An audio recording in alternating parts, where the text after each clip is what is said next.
opening day of Marten season. I have my permit here in New York State.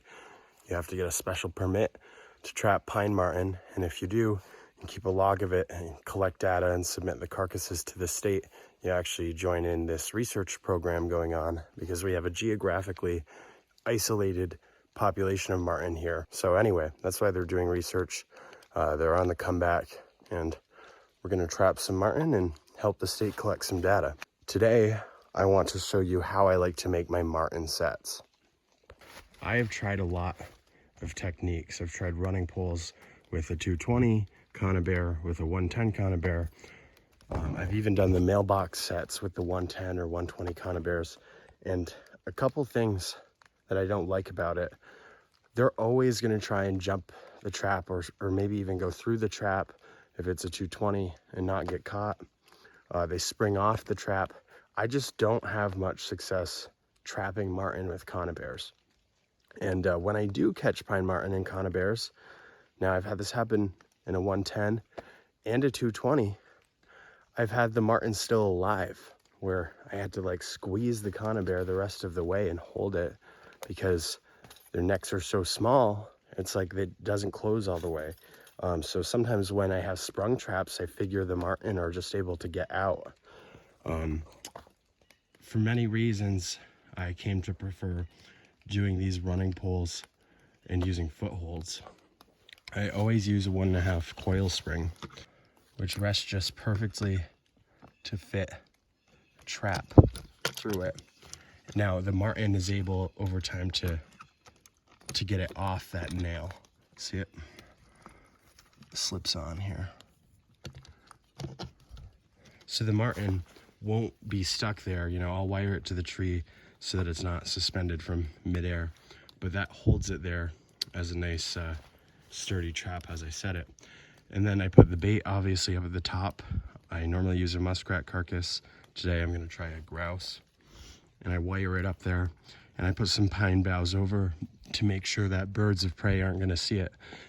I also try and choose a generally thick area. You know, marten don't want to be attacked by an eagle anyway, so look up, make sure you have a complex habitat where marten actually are going to be. And this log I just want to talk about, it's just perfect. The way that it has these kind of funnels the marten through the trap. I might put a stepping stick or use some moss. And I'm going to make this set, and I'll get back to you to show you once I've done that. Of course, with a running pole, they're going to come from the bottom. And I meant to mention this. Choose a pole where they have to come from the bottom.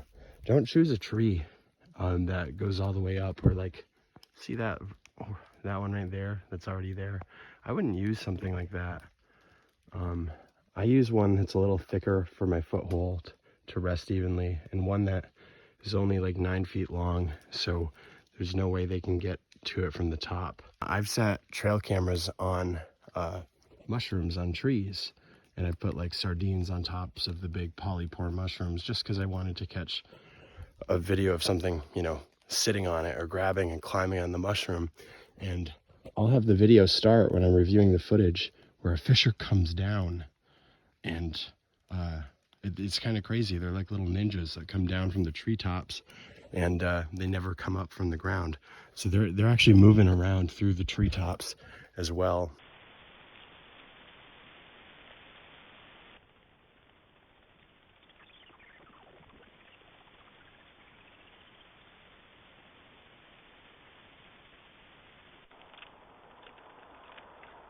So that's something to mention. You want to choose a pole that doesn't go very high up.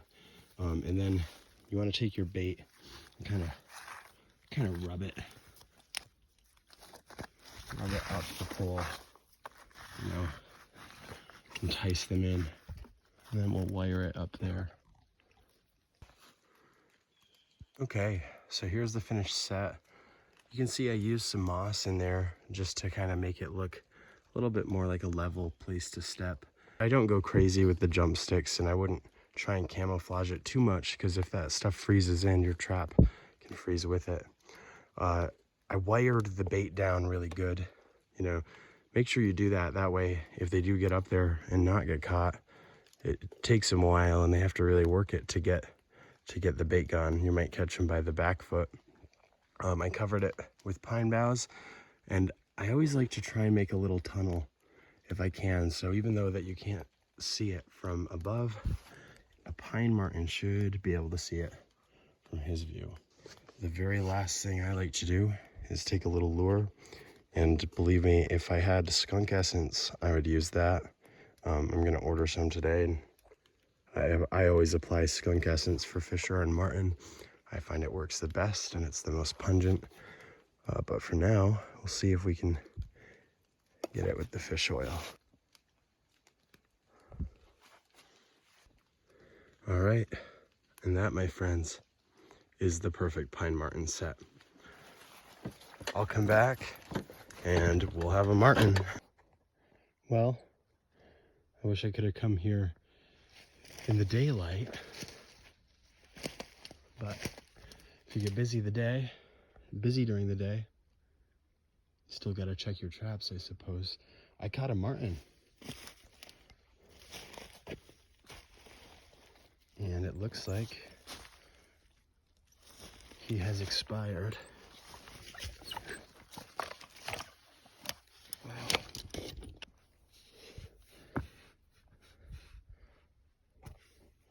Wow, he's a cute little guy. Coming up on a set. It's right there. Looks like the trap is gone.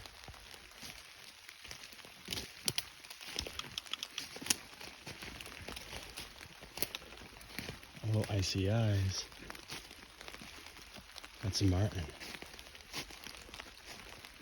I'm sorry, little guy.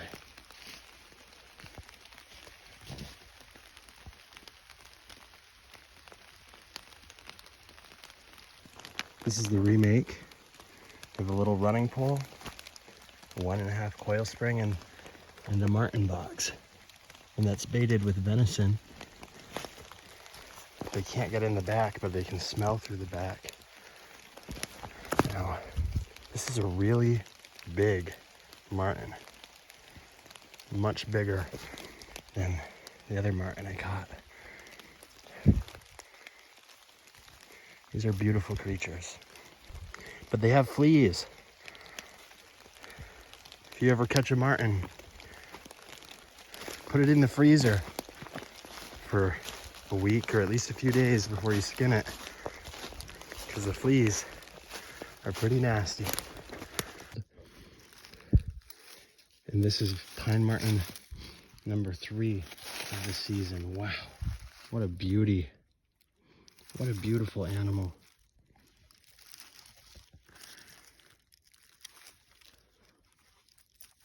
This one might be the prettiest so far. It's hard to say. They're all so beautiful and unique, really.